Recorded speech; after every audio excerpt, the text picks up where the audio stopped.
Mag-a-advance na ang Boston Celtics sa semifinals matapos talunin ang Miami Heat kanina sa score na 84-118. Talagang nadomina ng Boston Celtics ang larong ito na umabot pa sa mahigit 30 points ang kanilang naging kalamangan. 4-1 ang naging series, nakaisa din ang Miami Heat.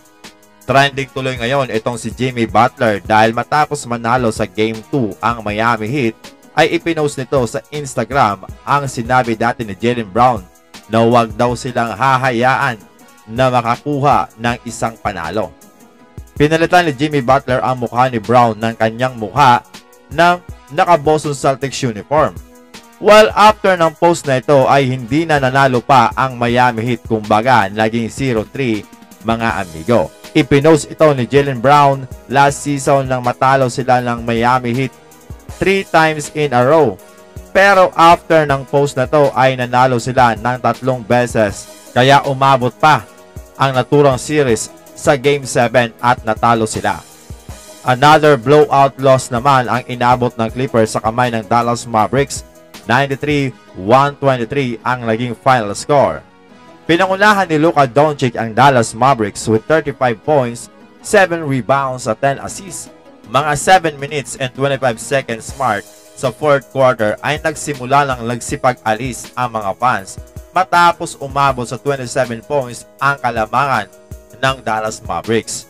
3-2 na ang series at isang panalo na lang ay mag-a-advance na ang Dallas Mavericks sa semifinals at kakaharapin nila ang Oklahoma City Thunder. Nag-struggle ang shooting ni Westbrook, Harden at Paul George sa larong ito. Siyempre, credit sa malupet na depensa ng Dallas Mavericks. Si Westbrook ay nagkaroon lamang ng 6 points, shooting 2 of 11 from the field at 0 of 3 sa 3-point area. Samantalang si James Harden ay nag-ambag din ng 7 points, shooting 2 of 12 from the field at 1 of 7 from 3-point area. Si Paul George ay gumawa ng 15 points, shooting 4 of 13 from the field. Kapag ganito ang shooting ng star player mo, talagang malabong manalo ang team.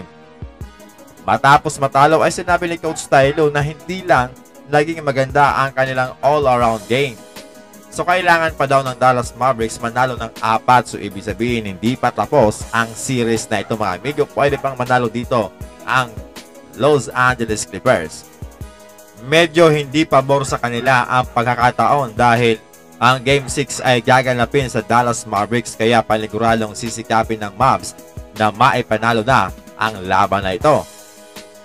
Matapos naman ma-eliminate ang Los Angeles Lakers ay marami ang nagsasabi at may mga lumalabas na report na malaking part nga ang kinalaman nitong si Coach Darvin Ham na ayon nga sa report ay posibleng masisanti na. Gusto din kasi ng mga fans na talagang sisantihin na itong si Darvin Ham after this season. Well, hindi naman pabor dito itong si Draymond Green at sinabing mali daw na sisantihin si Coach Ham. Nakatanggap siya ng napakaraming kritisismo ngayong season at ito daw ay talagang basura. Hindi naman daw maganda ang kanilang roster ngayong season kaysa noong last season at bukod pa doon sila daw ay nasa play-in. So ayun, napakalinaw ang sinabi dito ni Draymond Green na hindi nga sapat ang roster ng Lakers para mag-compete sa kampeonato. Well, sino ba ang nag-build ng team nito? Si Rob Pelinka, alam niya naman na kailangan ng Lakers ng solid na sentro para pantapat sa frontcourt ng Denver Nuggets, pero hindi pa rin siya nakakuha ng isa. Hindi kasi sapat itong si Jackson Hayes dahil maliit siya para kay Nikola Jokic at hindi naman masyadong binibigyan ng playing time. Isa pa, ang guard ng Lakers ay defensive liability na lalong nagpapahina sa pagkakataon na manalo, lalo na hindi pa consistent ang shooting. Sinang-ayon na naman ito ni Charles Barkley, mga amigo, kung saan ipinagtanggol niya si Coach Darvin Ham at itong si Frank Vogel. Ayon kasi kay Barkley, pinanood niya daw lahat ng laro at lahat daw ng mga talk show about this. Karamihan daw sa mga tao na nasa TV ay takot na magsabi ng totoo dahil gusto nilang magustuhan sila ng mga player at ayaw gawin ng maayos ang kanilang trabaho.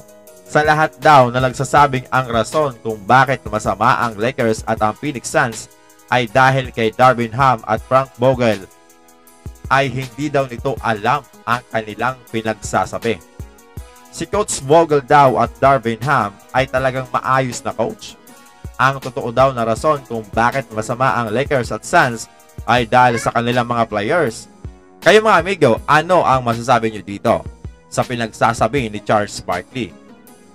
Hindi ba talaga kasalanan ni Frank Vogel at itong ni Coach Darvin Ham kung bakit naging failure ang season ng Lakers at ng Phoenix Suns?